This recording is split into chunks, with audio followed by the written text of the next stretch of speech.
মধ্যবিত্ত লোকজন বা আর লোয়ার মধ্যবিত্তের জন্য খুব কঠিন হয়ে গেছে শেষ।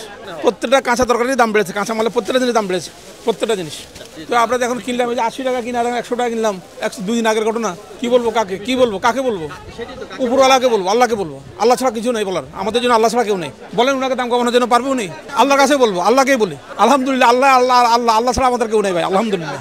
আমরা ভাই সাধারণ কাস্টমার। এটা গরিবের বাজার না, এটা আমাগো সাধারণ মানুষের বাজার না, এটা বড় লোকে হাইপে ধরনের বাজার। এই বাজার যে অবস্থা, বাজারে খাইতে পারবো না কেউই। আমরা সাধারণ মানুষ তো কিছুই খাইতে পারি না, খরাইতে মানুষে তো কিছুই করতে পারবো না। সাধারণ মানুষ মরিয়া যাবো, কিন্তু বড় লোকরা ঠিকই বাঁচবো। যে জিনিসের দাম, এই জিনিস কেনার মতো আমাগো ক্ষমতা নাই। বাচ্চা ছাওয়া পোলাপান লইয়ে আমাগো খাইতে অনেক কষ্ট। যাগো টাকা আছে, যাগো সামর্থ্য আছে এরা খাইতে পারবো, কিন্তু সাধারণ মানুষের খাওয়ার মতো সামর্থ্য আমাগো নাই। আমরা ভাতেই খাইতে পারি না, আমরা তরকারি মাছ কিনবো কিভাবে? বাংলাদেশে কোনো নিয়ন্ত্রণ নাই, যার যা ইচ্ছা তাই করতেছে। আপনার আজকে 20 টাকা বাড়াই দিবে, আপনি কিছু বলার নাই। কেউ দেখবে বাজার মনিটরিং, কোনো কিছু নাই, সব শেষ, এভরিথিং ফিনিশ। যারা নিম্নবিত্ত তারা ওই গ্রামে পালায় যাওয়া ছাড়া আর কোনো উপায় নেই। গ্রাম থেকে কারণ বাজার থেকে এখানে আস্তে আস্তে একদম সব শেষ। মাছ তো এখন বড় লোকের জিনিস, একদম বড় লোক। মাছ হলো বড় লোকদের জন্য, দাও আর উঠাও, নিয়ে হাঁটা দাও। কেউ শোনো না, শোনার কেউ নাই। আপনারাও দেখাবেন, আমরাও বলবো, কোনো সমাধান নাই, বাঁচার উপায় নেই। বললাম তো পালাই যেতে হবে, গ্রামে পালাই যেতে হবে, গ্রামেও শান্তি নেই, না খেয়ে মরে যেতে হবে সবাইকে। বর্তমানে শাকের অবস্থা ভালো, দাম একটু বেশি তো, মাল কম, বৃষ্টিতে সব নষ্ট হয়ে গেছে, এই কারণে একটু দাম বেশি।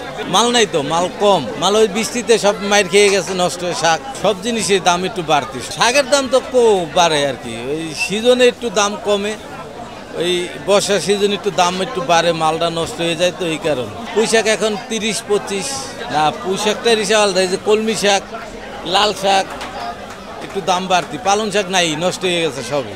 লাল শাক মনে করেন 15 টাকা 20 টাকা বিক্রি করতে হয়। শাকের বাজার হলো মিরপুর 1। আরও তো দাম না বাড়লে কি খুচরা দোকানে দাম বাড়ে? আমি নাইলে বাড়াইলাম, আরেকজন তো কমায় বিক্রি করবো। দাম বাড়তি সব জায়গায়, শুধু আমাকে বাজারে না, সব বাজারে। কাস্টমারদের 780 টাকা চাই, কিন্তু 10 টাকা 20 টাকা কমাই লই।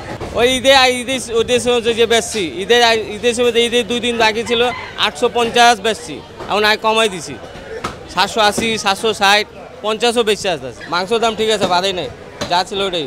নর্মাল যেগুলো সবজি 20, 30, 40, 50 টাকা কিনছি, সেগুলো মনে করেন যে 80-90 টাকা করে চাই। অন্য বাজারে আমরা যেগুলো মিরপুর 2 থেকে কিনি, এখানে একটু কমের জন্য আসছিলাম মিরপুরে 6, যে একটু কম টম হয়তো পাবো, কিন্তু অ্যাকচুয়ালি বাজার সব জায়গায় ধরেন একই রকম।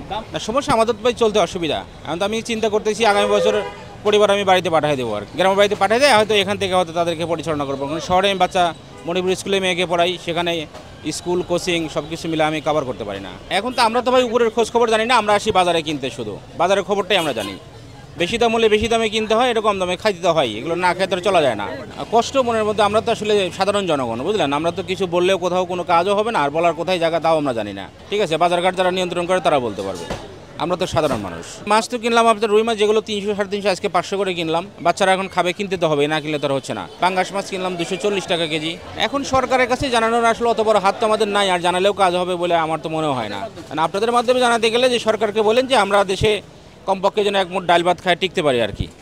ঠিক আছে, কারণ আমাদের বেতনও ওরকমভাবে বাড়ে না, ইনক্রিমেন্ট এভাবে হয় না, কিন্তু আমাদের তো পরিবার ভরণ পোষণ সব কিছু চালাতেই হয়, নাগালের বাইরে আর কি, এটা আমরা চলতে পারি না। এখন আমি ডিসিশনই পাল্টাই ফেলছি যে পরিবারকে দেশে পাঠিয়ে দেবো আর কি। বাজার মধ্যবিত্তের জন্য নাগালের বাইরে, মাছের কেজি 1000-1200, মানে এমন কোনো মাছ নেই যে 1000-এর নিচে আছে। মানুষজন মানে সাধারণ মানুষ যারা, তাদের পক্ষে মাছ কিনে খাওয়া সম্ভব না। তাদের পক্ষে মাছ কিনে খাইতে হবে যে পাঙাশ, তারপরে সিলভার কাপ, এইগুলোর দাম প্রায় 350-400, যেটা ছিল হচ্ছে 150-150 টাকা। শুধু মাছ না, সবজির বাজারের অবস্থাও খারাপ।